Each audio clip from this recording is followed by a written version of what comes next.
vou chamar a Clarice Calisto, secretária-geral da AGU, a continuar salvando o dia. Vou registrar que tem outro cearense na plateia que eu mapeei ali no nosso radar. Opa! Que é Fabiano Piúba, homem das literaturas. Ali, ó.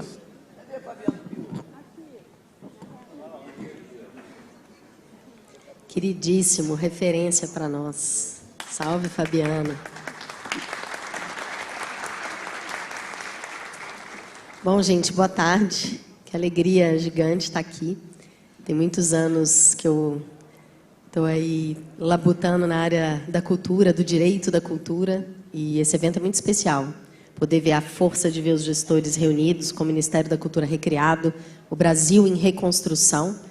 É emocionante estar aqui. Obrigada demais pelo convite, Fabrício, o Fórum de Secretários, toda a produção. Obrigada mesmo. Bom, e ainda por cima falar desse decreto. Esse decreto é um filho gestado por muita gente. Em muitos anos, né, a gente tem vindo trabalhando na tentativa de identificar quais são os principais gargalos da ponta, os problemas da ponta do fomento cultural que a gente precisa tentar endereçar, resolver juridicamente. E em tempos dificílimos, que foram os últimos 6 anos, que às vezes a gente fala 4 e esquece do trauma do golpe, né, da gravidade do que foi o golpe de 2016. Então, agora, quando a gente consegue, né, reconstruir o Ministério, são 6 anos de perda que a gente tem que correr atrás. E aí, bom, partindo daí, né, me apresentar, também na audiodescrição, eu sou uma mulher branca com uma roupa, uma blusa preta, uma calça ousada de oncinhas. E estou aqui falando, estou com cabelo curto, preto, e estou falando aqui à direita no auditório.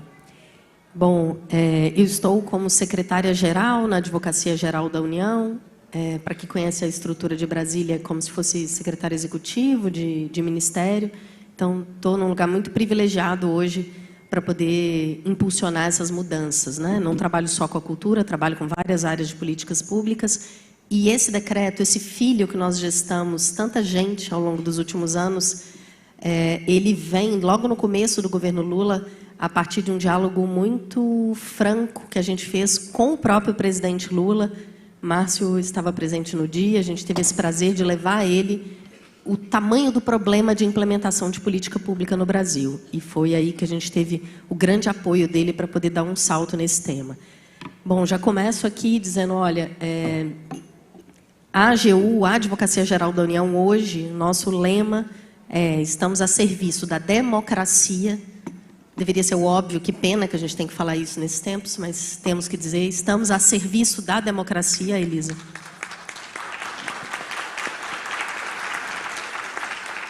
E a serviço das políticas públicas. A serviço. Então, o papel da Procuradoria é estar a serviço das políticas públicas. Bom, quem faz cultura é a sociedade, não o governo. A gente pode fazer 1000 citações aí de intelectuais, referências, artistas que já disseram isso, né, de alguma forma. A que mais me toca, Gilberto Gil, no seu discurso de posse como ministro da Cultura, disse isso, disse que quem faz cultura é a sociedade, não o governo, não o Estado. E Gilberto Gil ter dito isso tem que nos inspirar para sempre na política cultural da seguinte forma. Bom, quem faz a cultura é a sociedade, não o Estado, a política de fomento cultural não é uma benesse que o Estado faz. Por isso que, inclusive, eu tenho enfrentado muito, foi uma das primeiras brigas que eu fiz com o Ministério no começo do ano. Falei, eu não quero ouvir ninguém falar a palavra beneficiário, como se fosse uma política de assistência. Não é uma política de assistência. Quem faz cultura é a sociedade, é o agente cultural. Eu estou feliz que eu não ouvi a palavra beneficiário nenhuma vez aqui hoje. Acho que estamos fazendo bem essa disputa. Pegou. Agente cultural. Por quê? Porque esse é o agente da política pública, é o fazedor de cultura. É o artista, é a mestra da cultura popular, que honra a Dona Domingas estar aqui. São técnicos da cultura, figurinistas, cenografistas, técnicas de iluminação, os trabalhadores da cultura, o tamanho da relevância deles para nós. Bom, e aí, a gente tem, né, historicamente, o Ministério ficava muito em torno do dinheiro da Rouanet, que era o verdadeiro dinheiro grande que tinha no Ministério. Depois, com o tempo, conseguiu-se, né, a conquista do audiovisual, o dinheiro do audiovisual, do FSA, e o Fundo Nacional de Cultura, historicamente, com pouquíssimo recurso. E eu acho que esse é um dos motivos pelos quais a gente trabalhou tão pouco com o desenvolvimento do direito da cultura no Brasil. O fato de que a gente não tinha um dinheiro significativo ali no governo federal para poder fazer política pública de fomento, na prática fez com que a gente ficasse na muleta da lei de licitações. E aí o Brasil inteiro reclamando na ponta: ai, que péssimo, a lei de licitações é péssima para a cultura. Ai, essa lei 866666, ela é demoníaca. Só que, ao mesmo tempo, quando eu comecei a trabalhar na cultura, eu já tinha uns anos de governo, fui auditora do Tribunal de Contas, trabalhei na Casa Civil, no Ministério da Justiça. Quando eu chego na cultura, eu fui chefiar o jurídico do Juca Ferreira, em 2015. Eu disse: espera aí, mas isso aqui é tudo que vocês têm de legislação para fazer política pública de fomento, finalística? Cadê os instrumentos de fazer a política pública? E é disso que eu queria tratar aqui hoje. A revolução que a gente conseguiu fazer nos últimos anos, e eu digo a gente, que é muita gente aqui. A gente fez as disputas nos estados, nos municípios, foi criando lei municipal, foi criando lei estadual, e depois vem a lei Paulo Gustavo, que nisso ela avançou mais do que Aldir Blanc, de definir caminho burocrático, definir instrumento. Se não se desenha o caminho do instrumento, a burocracia, a gente não resolve o jeito de fazer o dinheiro chegar na ponta para o agente cultural, para o fazedor de cultura. E foi isso que a gente conseguiu recentemente, né, impactar. E aí vem o dinheiro da Aldir Blanc, vem o dinheiro da Paulo Gustavo, e a gente começa a ter esse bom problema de debater como é que a gente faz o dinheiro chegar na ponta de maneira desburocratizada, de maneira democratizada. Bom, nós precisamos, então, pensar como é que a gente vai conseguir executar esse recurso sem ficar paralisado e também sem se perder em desperdício ou corrupção. É um desafio gigante. Um estudo da CGU, que é a Controladoria Geral da União, quando olhou o período de 2008 a 2016, falou: olha, você olha para o governo inteiro, você tem 90 bilhões de recursos em 150 mil instrumentos. E uma implementação horrorosa. E o que o governo federal fazendo? Vejam, estou falando do governo nosso, governo do campo progressista. A gente dizia: ah, é culpa do município, é culpa do Estado, que não tem projeto, que não sabe executar. Isso é uma lástima, uma vergonha a gente ter se escorado nisso. Isso agora tem que mudar, né? Não é à toa, na transição governamental, estivemos na equipe de transição governamental, eu era uma das coordenadoras do jurídico da transição no ano passado, a gente conseguiu, na estrutura do Ministério da Cultura, propor a Diretoria de Assistência Técnica a Estados e Municípios, né, que hoje é coordenada pelo Tiago, está lá no Ministério.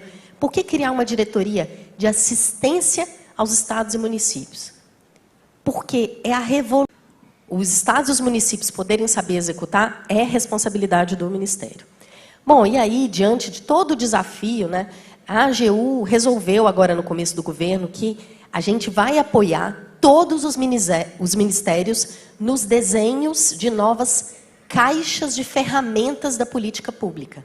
O que é isso? O gestor público, no momento que ele quer fazer uma política, ele quer um resultado ali no território, ele tem que abrir como se fosse uma caixa de ferramenta, dona Domingas, e falar assim: isso aqui é meu martelo, isso aqui é minha chave de boca, isso aqui é minha chave de fenda, e para que serve cada um deles?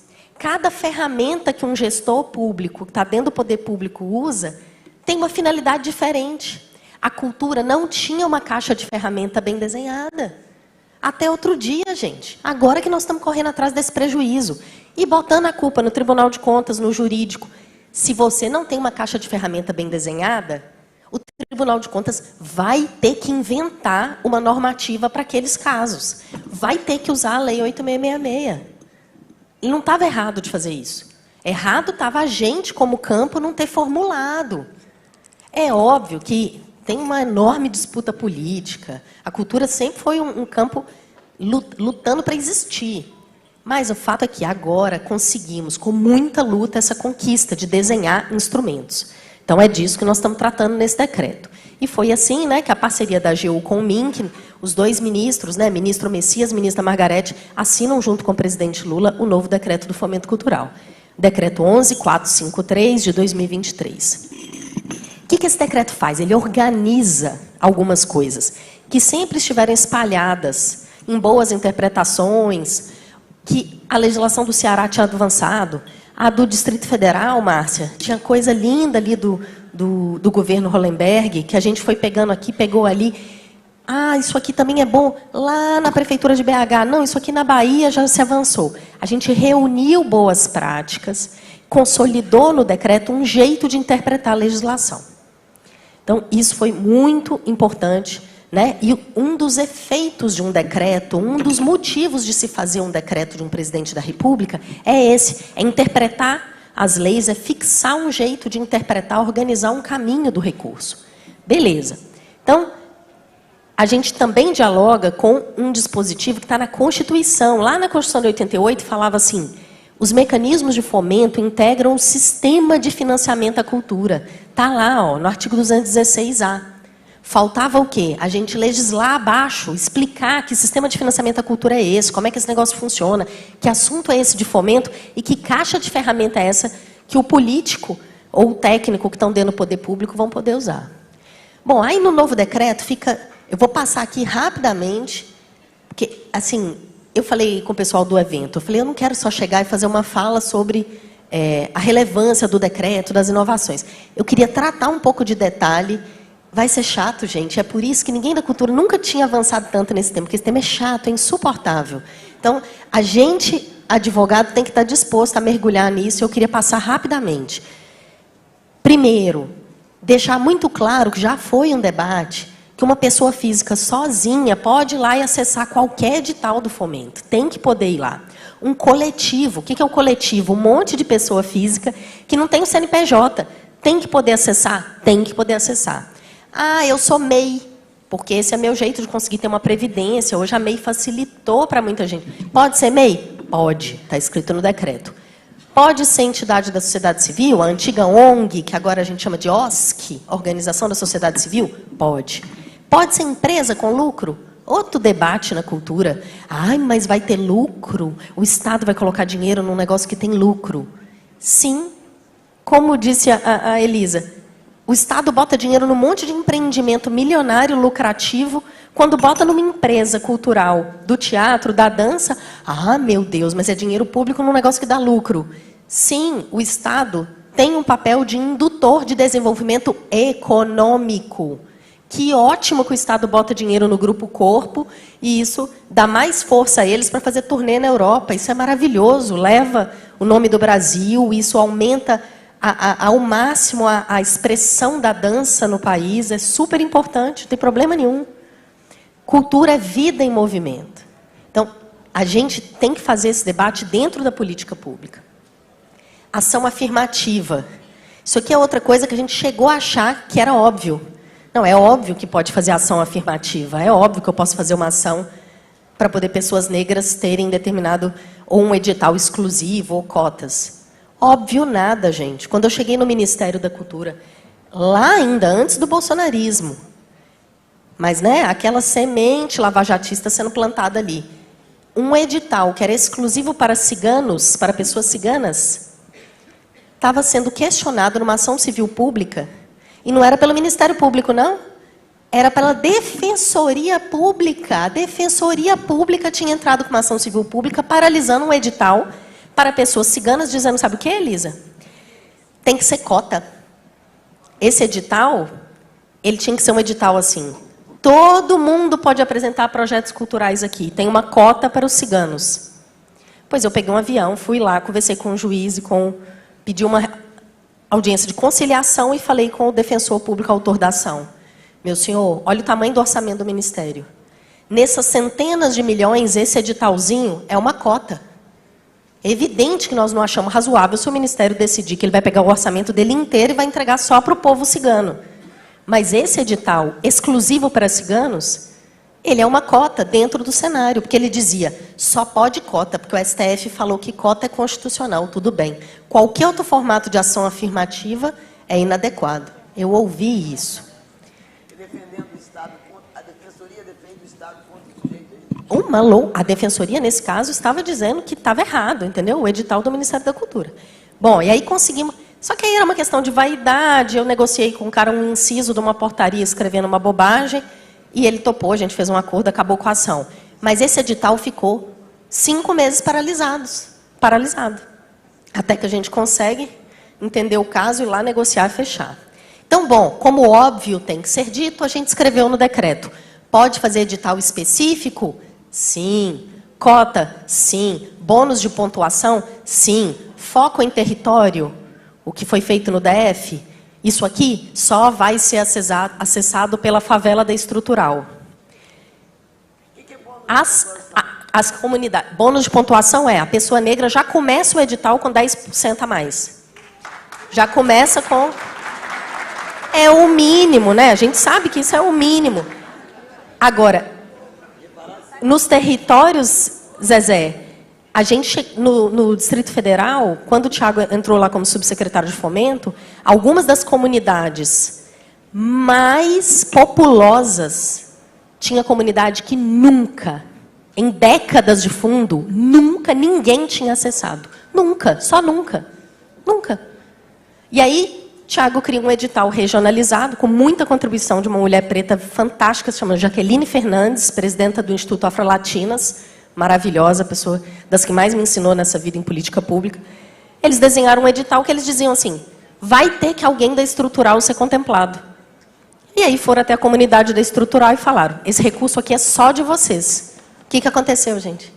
Foi contemplado, gente. Descobrimos que existe artista, que existe agente cultural no território da estrutural.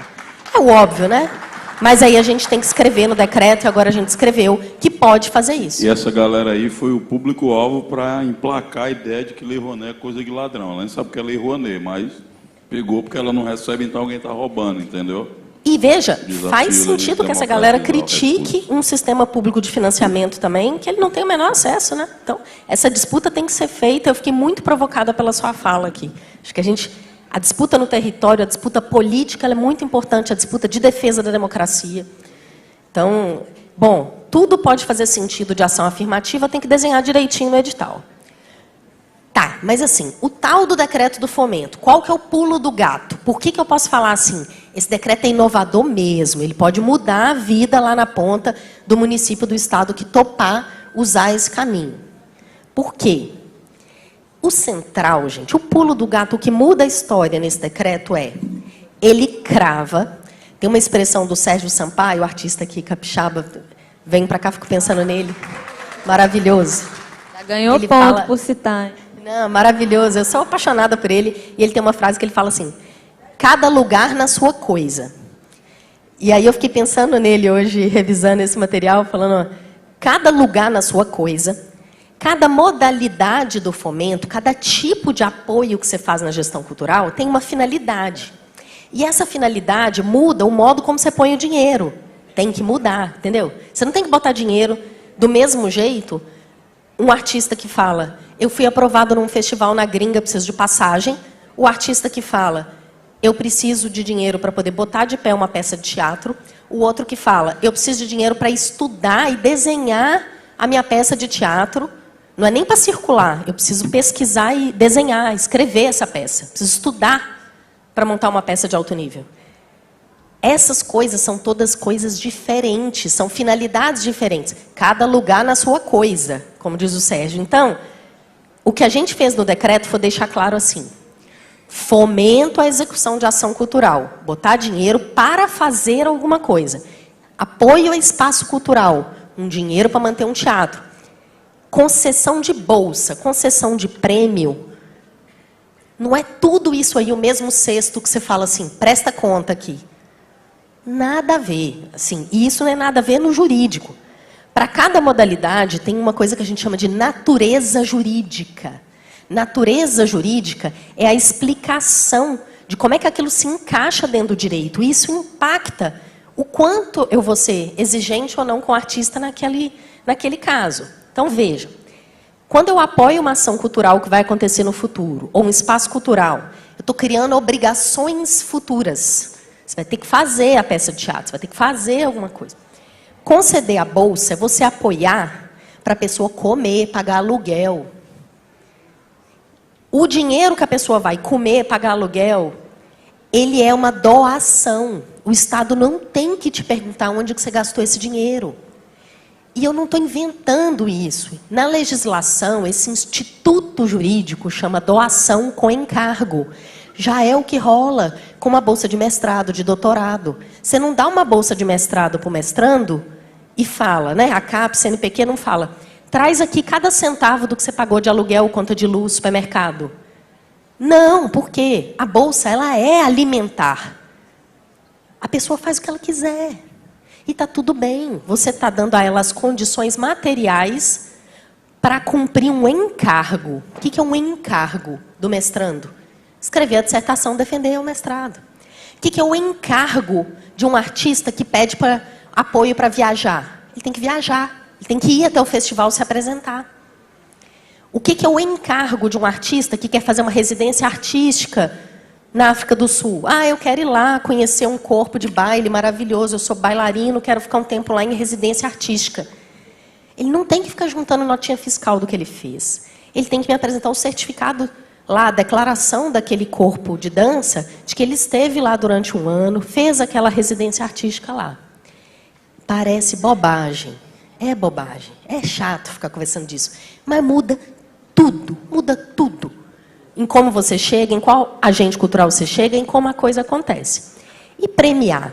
Aqui, gente, mora uma coisa que eu queria falar e refalar 1000 vezes. Eu podia ficar 7 horas aqui repetindo isso. Premiar é reconhecer. Reconhecer. O que é reconhecer?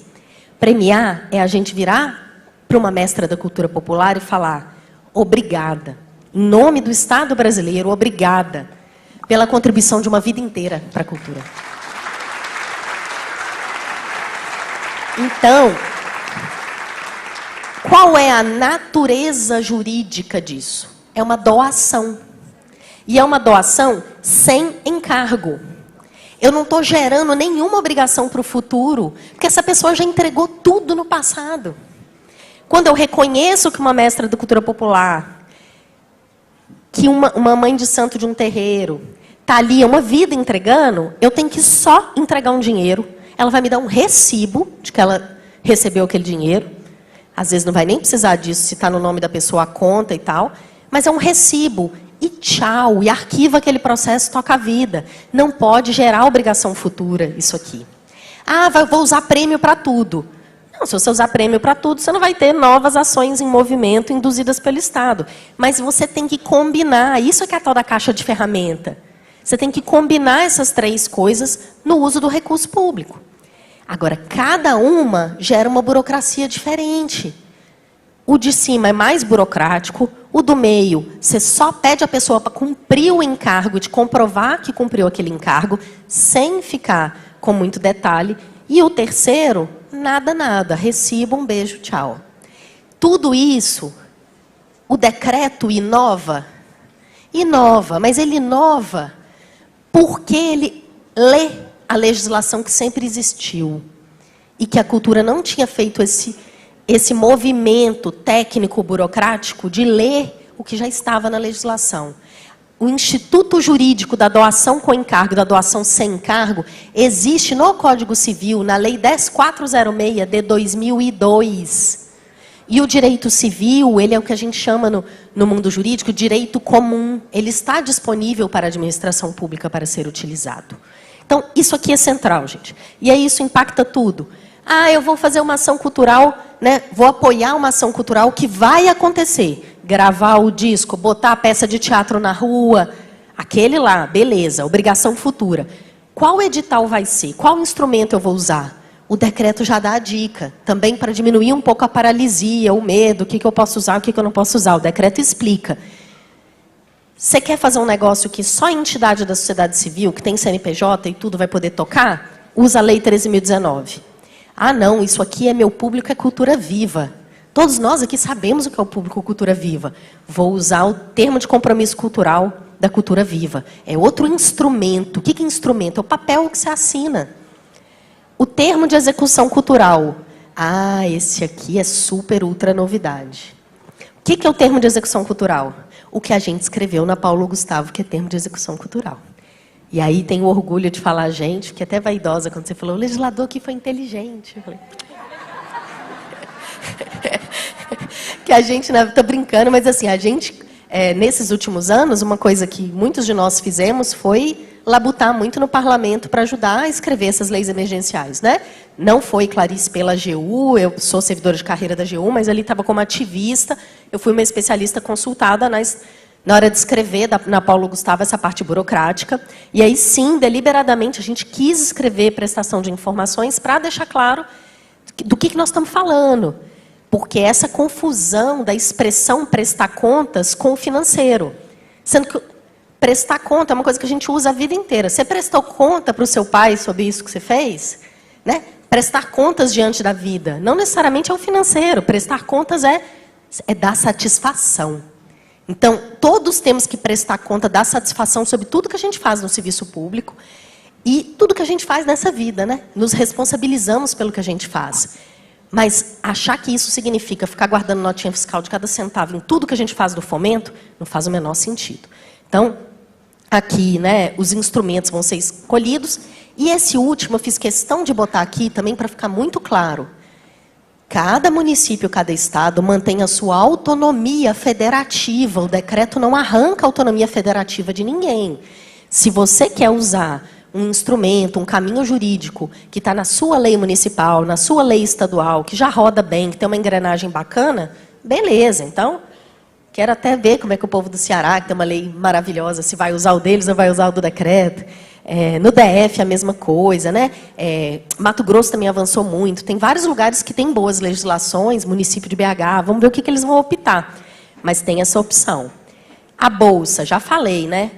Ah, e como é que eu pago a bolsa? Tem vários jeitos de você pagar uma bolsa. Você pode falar assim, eu vou dar todo mês R$3.000 para essa pessoa fazer um programa de intercâmbio, para ela estudar, ou para ela montar uma peça de teatro, para ela só pesquisar. Valor fixo. Ah, não, eu vou fazer uma bolsa que é diária, porque esse edital aqui é o edital Conexão, que é de viagens pelo mundo, do artista se apresentando. Beleza, então é uma diária. Então eu vou pagar diárias. Quantas diárias são? 2, 3, 4? Beleza. Ressarcimento de passagem. Não, aqui é assim, a pessoa compra a passagem, ela me mostra quanto ela pagou e eu vou ressarcir exatamente o valor da passagem. Todas essas modelagens são possíveis juridicamente, tem nenhum problema, o decreto deixa claro. Não tem que ter prestação de contas no sentido estrito, mas você tem que apresentar um relatório de que você cumpriu lá. Comprovante de embarque, viajei. Diploma, terminei meu curso, e aí vai.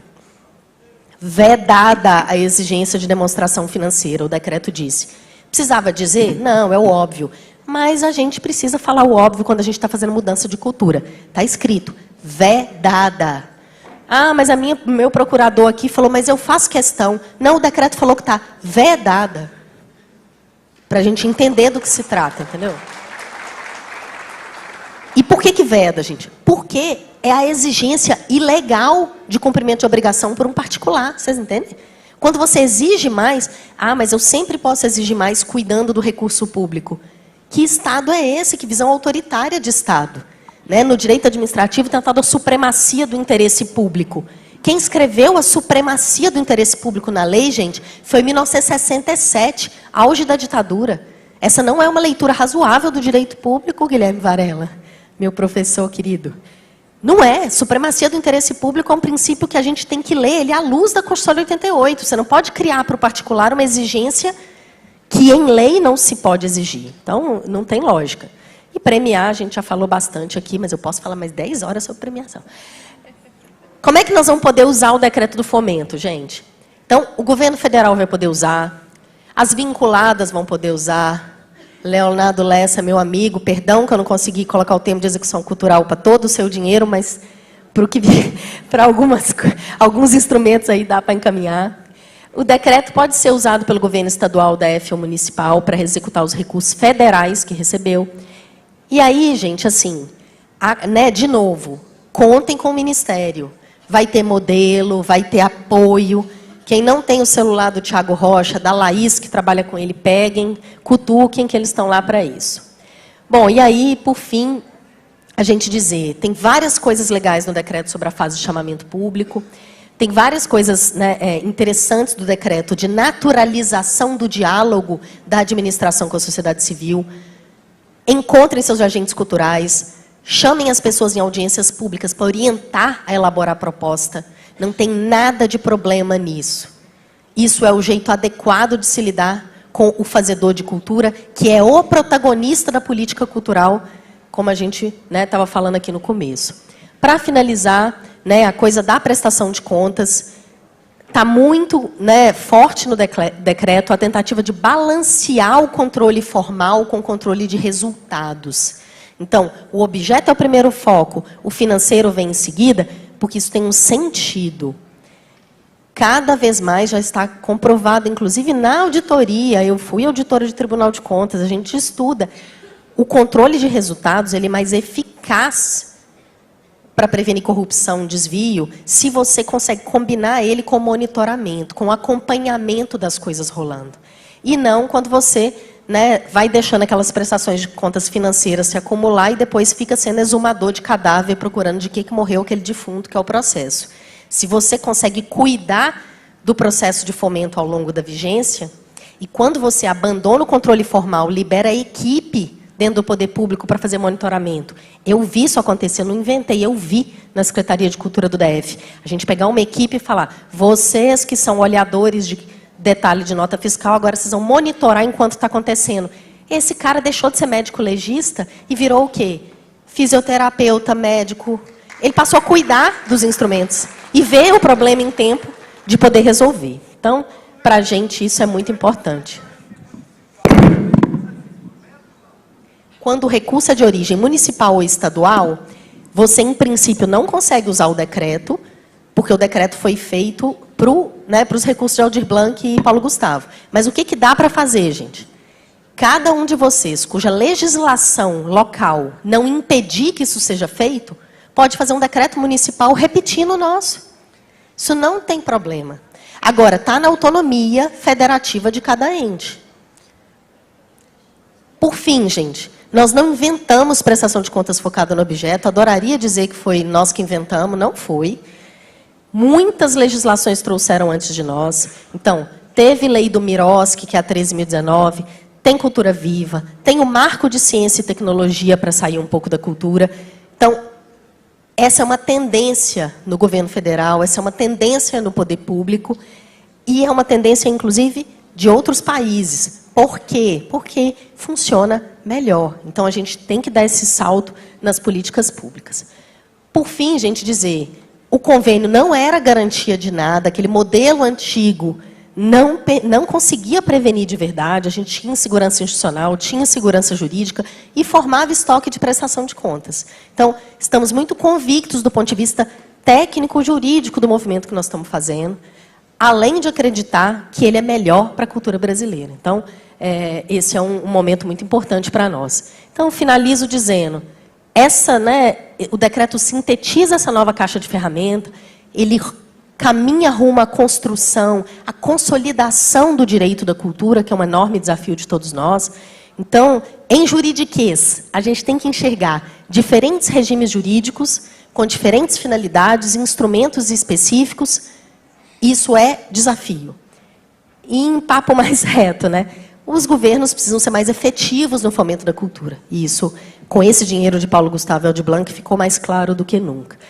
Da advocacia pública, o que eu posso dizer a vocês contem com o nosso comprometimento, vai ser um prazer atravessar essa jornada de inovação, essa jornada de novos desafios de implementação ao lado do Ministério da Cultura, ao lado do sistema MINC, das suas entidades, e, portanto, ao lado dos estados e municípios. Muito obrigada pelo convite, até a próxima.